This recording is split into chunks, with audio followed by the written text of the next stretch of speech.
Okay, so for all you philosophy fans out there, get ready, because today we're going to do a deep dive into some seriously deep thinking from back in the 14th century. Yeah, we're talking about a thinker named Richard FitzRalph. And you might have heard the name FitzRalph before, but maybe not dove deep into his ideas. Not a household name exactly. But trust me, this guy was a heavy hitter back in his day. Oh yeah, he was a big deal at Oxford. Rose through the ranks, became chancellor, and eventually even Archbishop of Armagh in Ireland. Wow, so we're talking top-tier intellectual circles here. Definitely. And he was right in the thick of all the big philosophical and theological debates happening back then. Oh, so this is going to be good. Should be fascinating. All right, so to guide us on this journey, we're going to be using the Stanford Encyclopedia Philosophy entry on FitzRalph. Good choice. It's Wow. really comprehensive. Tons of great information there, and our goal is to kind of extract the most philosophically juicy bits from all of that. Yeah, exactly. The stuff that'll really get our philosophy-loving listeners thinking. And help us understand why FitzRalph matters in the grand scheme of philosophy, Like, where does he fit in with all the other big names? Okay, so first things first, let's set the scene a little bit. Yeah, who was this guy? Where did he come from? So FitzRalph was born in Ireland around 1299, and then he shows up in Oxford around the age of 15. Imagine that journey back then. Yeah, no kidding. And clearly he hit the ground running because he becomes a fellow at Balliol College and then earns his doctorate in theology from University College in 1331. All by the time he was 32. Talk about a high achiever. And then the very next year, he becomes Chancellor of Oxford. Wow, that's some serious upward mobility in academia. Clearly a brilliant mind. All right, so we've got this rising star at Oxford, but he's not just an academic. He also has this whole career in the church. Right. Eventually becomes Archbishop of Armagh in 1347. And get this, even before all that, he's already being consulted by Pope Benedict XII after his lectures on Peter Lombard's Sentences. The Sentence is a classic for medieval theology students. So yeah, this is like a standard text back then that everyone's commenting on, and FitzRalph's lectures are already making waves. Clearly seen as a leading theological mind. And to really put his prominence in perspective, he was considered on par with intellectual giants like Occam, Bradwardine, Woodham. These are huge names. Names every philosophy student knows. Yeah, exactly. And FitzRalph was right there with them, one of the most cited theologians from the British Isles during the 14th century. And he stayed active right up until the end. Even died in Avignon in 1360 while still arguing against the mendicant orders. Yeah, we'll definitely get into those controversies later on because they're fascinating. They really are. Okay, so let's talk about FitzRalph's writings because there's a lot to unpack there. Definitely a diverse body of work. A lot of it focuses on theology, especially his later writings. Right. Lots of debates with the mendicants and those sorts of things. But for us as philosophers, it's his early work that's particularly interesting. Yeah, the stuff where he really digs into those core philosophical questions. I'm thinking specifically of his Lectura on the Sentences from 1328-29. Ah, yes, the lecture. That's where we find some of his most explicitly philosophical stuff, even when he's talking about theological topics. Like, for example, when he's tackling the question of creation, he goes deep into the philosophical concept of the eternity of the world. Right, so he's not just accepting the theological dogma, he's really thinking it through philosophically. And he also wrote a whole commentary on Aristotle's physics, which unfortunately is lost to us now. A shame, because we know it caused a bit of a stir. Yeah, sparked a debate with another thinker at the time, Richard Killington. Always interesting when these big minds clash. Now, one thing that's been really helpful for understanding FitzRalph's thought is this recent scholarship on his determinations or public debates. Ah, yeah, these are like formal academic debates where two scholars would argue back and forth. Exactly, and these ones were with William Skelton from FitzRalph's time as a regent in theology. So we're talking 1331-32, just a few years after the Lectura. And they're proving to be a gold mine of information about his views on all sorts of topics like grace, sin, and merit. Really getting into the nitty-gritty of theological ethics. One thing that jumped out at me was this Pelagian tendency that FitzRalph seems to share with Robert Holcott.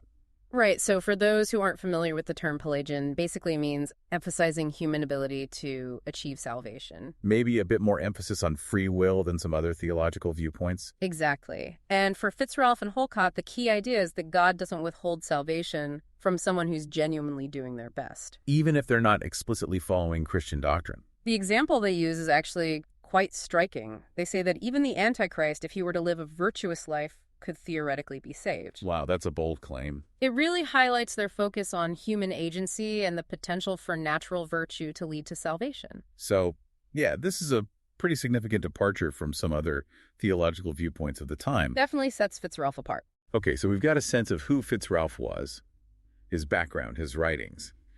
But how did his contemporaries view him? And more importantly, how does he fit into the bigger picture of philosophy? Right, because early scholarship on FitzRalph, particularly by Leff, painted a somewhat different picture. Yeah, Leff kind of saw him as more of a traditionalist, someone who was maybe a bit hesitant to fully embrace the new philosophical developments of his time. More of a follower than a leader, so to speak. Exactly, but more recent scholarship has really challenged that view. Yeah, it seems like FitzRalph is now being recognized as a major player at Oxford during a really exciting time. A time when Oxford's theological scene was actually rivaling and even surpassing that of Paris. So we're talking about a major intellectual hub, and FitzRalph is right at the center of it. Driving the conversation, pushing the boundaries of thought. All right, so who are the big influences on FitzRalph's thinking, the thinkers that really shaped his worldview? Well, Aristotle was obviously a huge influence, but it's interesting to note that FitzRalph primarily encountered Aristotle through the lens of Averroes. Averroes being the famous Islamic philosopher who wrote these extensive commentaries on Aristotle. Exactly, and FitzRalph considered Averroes to be the most authentic interpreter of Aristotle. Even though FitzRalph himself wasn't strictly an Averroist. Right, he took what he found valuable from Averroes, but also formed his own independent judgments. And he also held Aquinas in high regard, agreed with him on a number of key issues. Yeah, Aquinas was another major figure in medieval philosophy, someone who attempted to synthesize Aristotelian philosophy with Christian theology. And FitzRalph clearly saw value in that project. He also engaged deeply with Anselm, although sometimes critically. Anselm being most famous for his ontological argument for the existence of God. Right, and FitzRalph had some interesting thoughts on that argument, as we'll see later. And of course, we can't forget about Augustine. Augustine being like the bedrock of Western Christian theology. And FitzRalph was clearly steeped in Augustine's writings. He quotes him, constantly uses Augustine's ideas as a framework for his own thinking. So yeah, a pretty impressive lineup of intellectual influences. The best of the best. But it wasn't just about drawing on the passes of mailing. FitzRalph was also actively engaged with the thinkers of his own time. Right, he was part of a vibrant intellectual community. Debating with colleagues, exchanging ideas, pushing each other further. And two figures he seems to have interacted with quite a bit were Henry of Ghent and Duns Scotus. Two more big names in medieval philosophy. Yeah, Henry of Ghent was a Neo-Augustinian, so he emphasized the role of divine illumination in human knowledge. And Duns Scotus was well known for his incredibly subtle and complex arguments.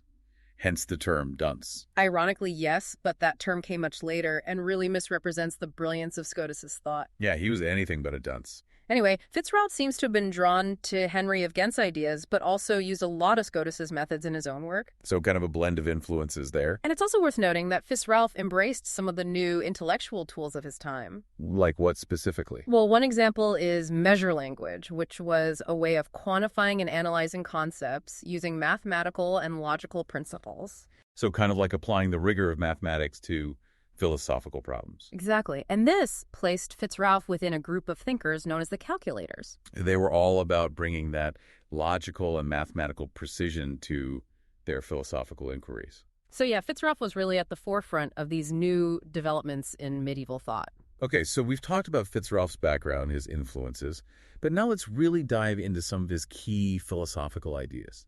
The meat of the matter. And maybe a good place to start is with his natural philosophy, his views on things like motion time and infinity. Big questions, fundamental questions. And it seems like his thoughts on these topics were pretty influential on his contemporaries. Oh yeah, thinkers like Woodham and Holcott cite him all the time. Even Gregory of Rimini recognized FitzRalph as a key figure in shaping the Oxford understanding of infinity.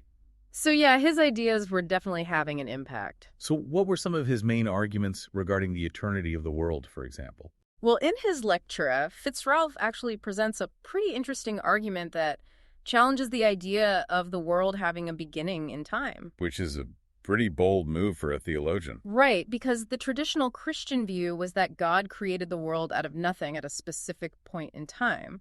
But FitzRalph is saying, not so fast. His argument goes something like this. If God's power is constant, and it existed before the world was created, then God could have always been creating the world. So the idea of a world without a beginning isn't inherently contradictory.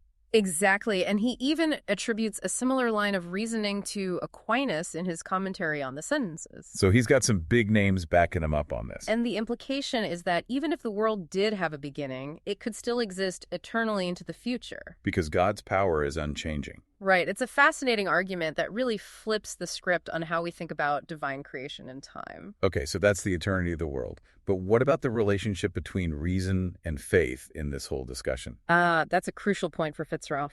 Because he's not just trying to prove or disprove the eternity of the world through reason alone. Right. He's recognizing the limits of philosophical inquiry. His argument is that if the world's beginning in time could be definitively proven through reason, then surely the great philosophers of the past would have already done it. And they didn't.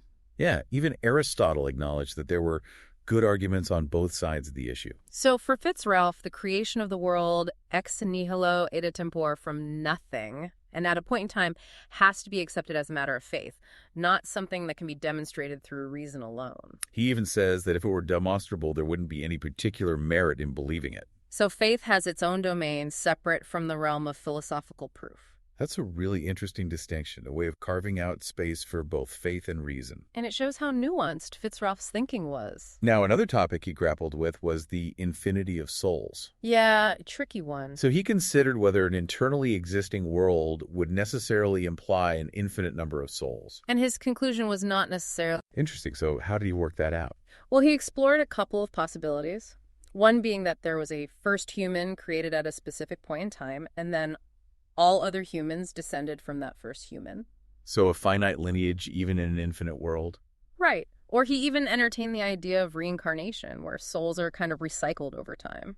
So again, a finite number of souls just kind of moving through different bodies. But he also acknowledged the argument that an infinity of souls isn't impossible for God. Like God could just create an infinite number of souls all at once, or even successively over time. So he leaves the question open in a way. Recognizing the limits of human understanding when it comes to these ultimate questions. Exactly. Now, he also delved into the concept of actual infinity within physical bodies themselves. Right, the idea that even finite things can contain an actual infinity. This gets into some pretty mind-bending territory. It does, but FitzRalph was up for the challenge. So how did he approach this? Well, he draws on this idea of the infinite divisibility of bodies into what he calls proportional parts. So basically the idea that you can keep dividing something in half, and you'll never reach a point where you can't divide it further. Right, and he argues, following Aristotle and Averroes, that every continuous entity is composed of an infinite number of these distinct proportional parts. So even a tiny little speck of dust contains an actual infinity. Yeah, pretty wild, huh? And he uses this idea to support the possibility of God creating an infinite number of things. Like, if physical bodies can contain an actual infinity, then why not an infinity of souls or an infinity of anything else? Makes sense. And he even addresses the objection that an infinite series wouldn't have a first or last point, so how could God know them? He just points out that that's the whole point of an infinite series. It doesn't have a beginning or an end. So there's no need for a first or last point for God to know. Okay, now you mentioned earlier that FitzRalph had a bit of a debate with another thinker named Richard Kilvington about this whole infinity business. Yeah, they had a bit of an intellectual clash. So what was the disagreement about? Well, Kilvington, who was influenced by Occam, believed that mathematics was kind of a universal language applicable to all sciences, including theology. So for him, the tools of mathematics could be used to understand even the most profound theological mysteries. And he was more open to the acceptance of actual infinities. FitzRalph, on the other hand, was more cautious about actual infinities. And he followed Aristotle more closely, believing that logic was the primary tool for philosophical inquiry. So they disagreed not just about the conclusions, but also about the proper methods for arriving at those conclusions. A fundamental difference in philosophical approach. Okay, so that's a taste of FitzRalph's natural philosophy. But let's move on to another area where he made some significant contributions. His views on psychology and cognition, the nature of the mind itself. Always a fascinating topic. And FitzRalph had some pretty unique ideas about how the mind works. He did indeed. So what was his take on this? Well, in his lecture, he presents this really interesting view of the mind as a kind of trinity. A trinity of what? Intellect, memory, and will. So 3 distinct faculties of the mind. Exactly. And he argues that while each of these expresses something fundamental about the soul, They're not just different names for the same thing. They are genuinely distinct powers. And here, he actually disagrees with Aquinas, who saw memory and understanding as basically the same aspect of the intellect. So FitzRalph is saying, nope, memory is its own thing separate from understanding. Right, and he actually sides with Scotus and Chatton on this against Occam, who also argued for the distinctness of these faculties. So he's not afraid to go against the grain even when it comes to these big names. And he later differs from Woodham as well, who questioned FitzRalph's separation of willing and understanding.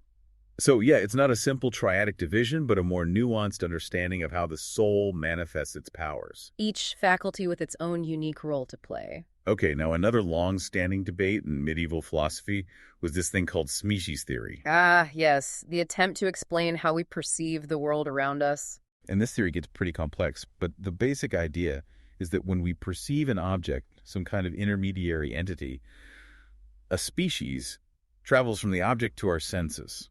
So it's not just the object directly acting on our senses, there's this intermediary step. And FitzRalph actually defended the idea of species in medio.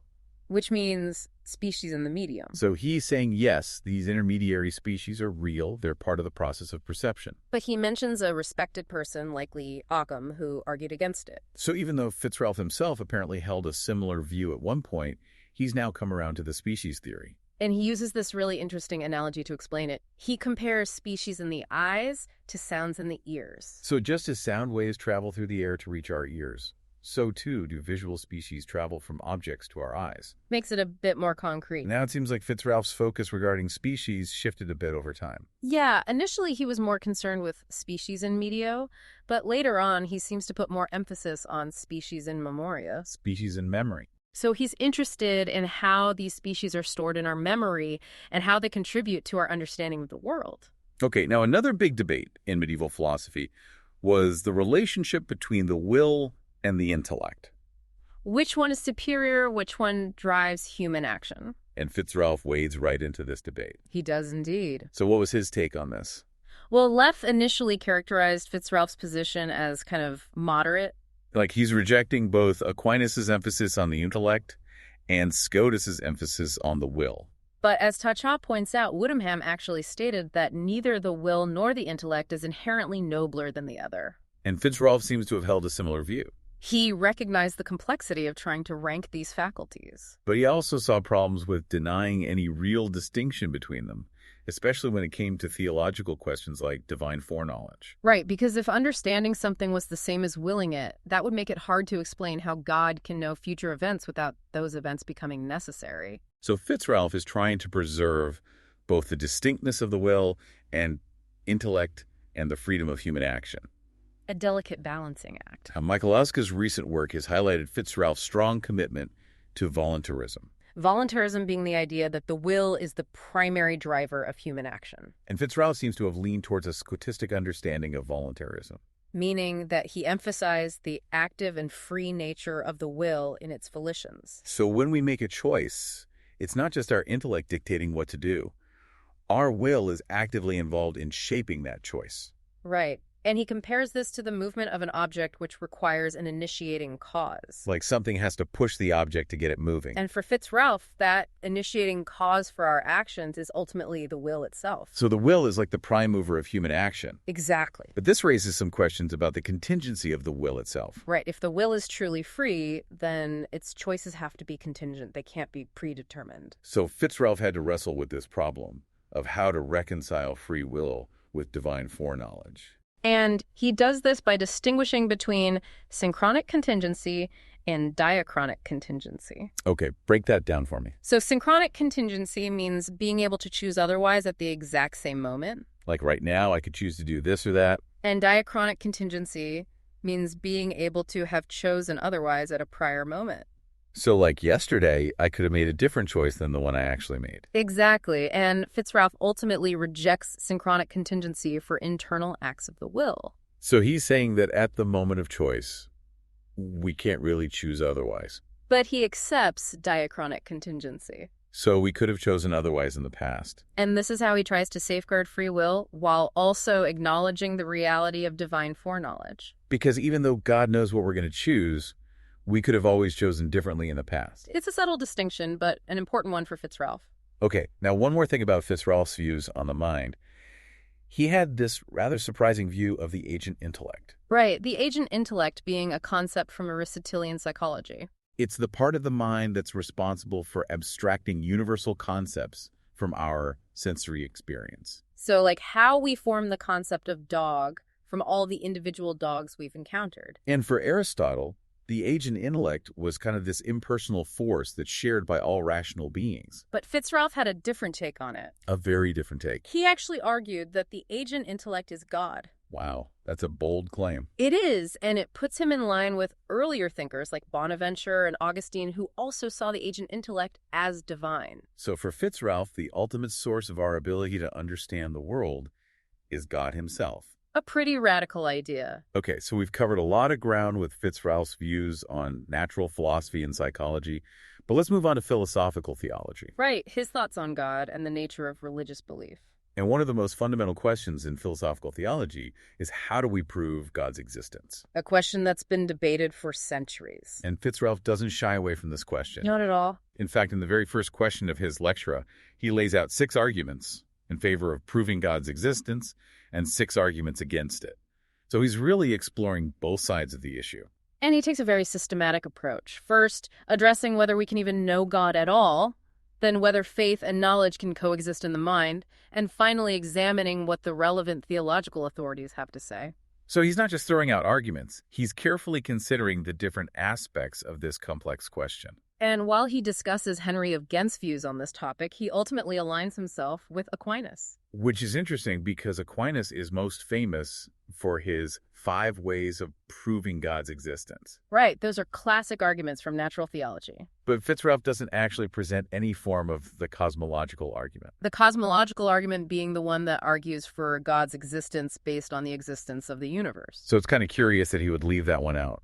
Yeah, it might be because the cosmological argument wasn't a major point of debate at Oxford at that time. Maybe everyone was already on board with it. Yeah. Or maybe FitzRalph had other reasons for focusing on different arguments. Either way, it's an interesting omission. And it shows that he was really thinking for himself, not just repeating what others had said. Okay, so what about his views on divine omnipotence? Another hotly debated topic in medieval philosophy. Right, because if God is all-powerful, does that mean he can do absolutely anything? Even things that seem contradictory or even evil. And FitzRalph takes a very nuanced stance on this. How so? Well, he follows the Augustinian tradition, which emphasized the goodness and rationality of God.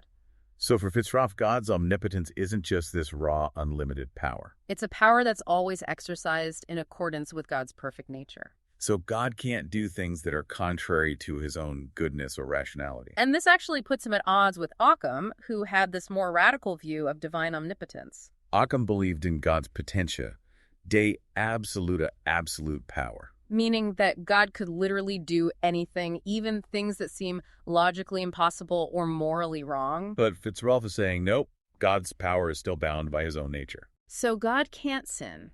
He can't deceive. He can't act in a way that contradicts his own goodness.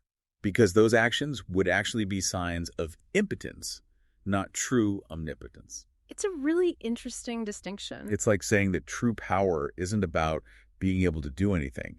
It's about being able to do what's right and good. And that's ultimately how FitzRalph understands God's omnipotence. Okay, now another topic that seems to have really fascinated FitzRalph was the problem of divine foreknowledge and future contingent events. Ah, yes, one of the thorniest problems in philosophy and theology. Because if God knows the future with certainty, then doesn't that mean our actions are predetermined? And if our actions are predetermined, then how can we be truly free? Exactly. And FitzRalph really grappled with this problem. He addressed it in at least 3 different works. His commentary on the sentences, his Quaestio Biblica, and his Summa de Questionibus Arminorum. So it's clearly a question that kept him up at night. And his specific concern was how God's certain knowledge of future events could be revealed to a created intellect without those events losing their contingency and becoming necessary. So if God reveals to me that I'm going to do something tomorrow, doesn't that mean I'm now bound to do it? And FitzRalph is trying to figure out how to avoid that conclusion. Because if our actions are necessary, then we're not truly free. Right. And he engages with various distinctions drawn by his contemporaries like Woodham and Holcott, who try to differentiate between God's knowledge of the future and his knowledge of the past and present. And FitzRalph tries to reconcile his own position with the teachings of Augustine. Augustine being a major influence on him, as we've seen. So he's really trying to work within the tradition while also pushing the boundaries of the debate. And he does this by being incredibly thorough. How so? Well, FitzRalph was actually the first person to dedicate an entire question specifically to the revelation of future contingent events. So he's really giving this problem the attention it deserves. And his discussion is significantly longer than his treatment of divine foreknowledge itself. So he's not just glossing over the difficulties, he's really diving deep into them. And he lists numerous arguments against the very possibility of such revelation. Like what kind of arguments? Well, the main one is that if God reveals something about the future, doesn't that make it certain? And if it's certain, then it can't be contingent. Right, so it seems like divine revelation and human freedom are fundamentally incompatible. But FitzRalph is not willing to give up on either one. And he tries to find a way to reconcile them. One of the most striking examples he uses is the idea of God revealing to a righteous person that they will ultimately be damned. Yeah, that's a tough one to wrap your head around. Because if God knows that this person is going to be damned, then how can they possibly avoid that fate? And FitzRalph tries to resolve this apparent paradox by drawing a distinction between deceptive prophecy and lying. So he's saying that a person might be deceived by a prophecy, maybe they misinterpret it or don't fully grasp its meaning. But that doesn't mean that God has lied to them. And he argues that God's revelations of future damnation are always conditional. They're related to future free actions, not to a person's present state of grace. So even though God knows that this person might be damned, they still have the power to change their course.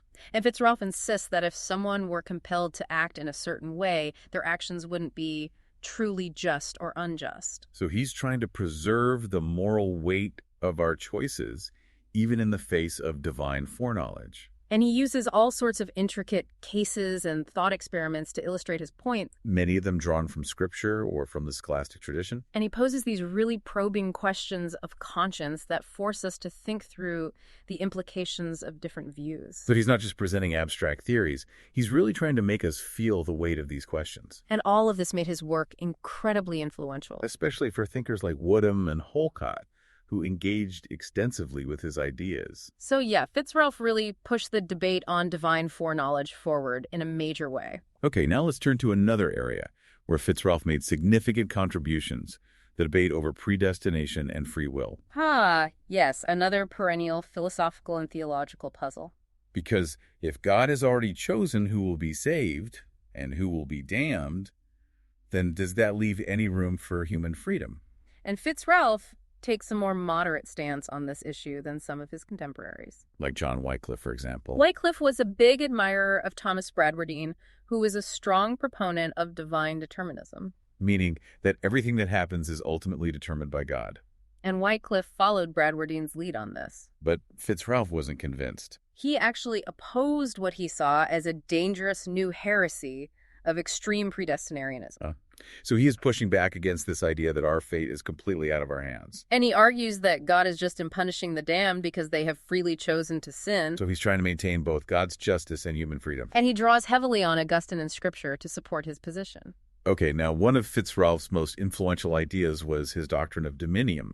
Dominium meaning lordship or rightful ownership. And FitzRalph argued that true dominium is based on grace. So it's not just about who has legal title to something or who has the power to control it. It's about who is in a right relationship with God. And this idea actually had a big impact on later thinkers, especially during the Reformation. Because it implied that even secular rulers could be deposed if they weren't in a state of grace. So it challenged the divine right of kings. Yeah, it's a pretty radical idea. And it's one that FitzRalph developed in his work De Pauperi Salvatoris on the poverty of the Savior. Now, Wycliffe was clearly influenced by this idea of dominium based on grace. He quoted FitzRalph extensively on this topic. But Wycliffe's views were ultimately condemned at the Council of Constance. Yeah, he was declared a heretic. But FitzRalph himself managed to avoid censure.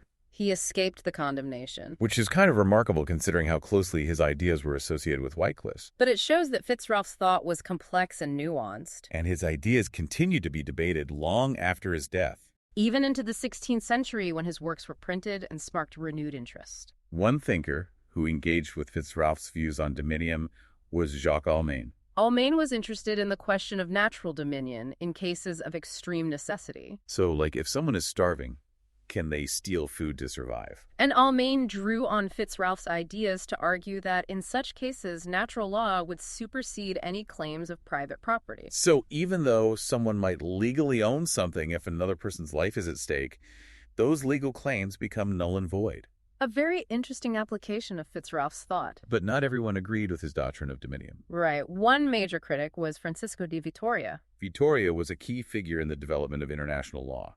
And he was worried that FitzRalph's idea of dominium based on grace could be used to justify the exploitation of indigenous peoples in the Americas. Because if only Christians are truly in a state of grace, then they would have a right to rule over non-Christians. And that's exactly what the Spanish conquistadors were claiming. So Vitoria saw this as a dangerous idea. And he argued instead for a natural law theory that recognized the inherent rights of all people, regardless of their religious beliefs. So it's kind of ironic that FitzRalph's idea, which was intended to promote justice and challenge unjust hierarchies, could be used to justify colonialism and oppression. It really shows how philosophical ideas can have unintended consequences. And it highlights the importance of critically examining those ideas and thinking through their implications. Okay, now the last topic we need to cover is the poverty controversy. Ah, yes, this was a major issue in the 14th century. And FitzRalph was a leading voice in this debate. He was particularly critical of the mendicant orders, especially the Franciscans. So what was the issue here?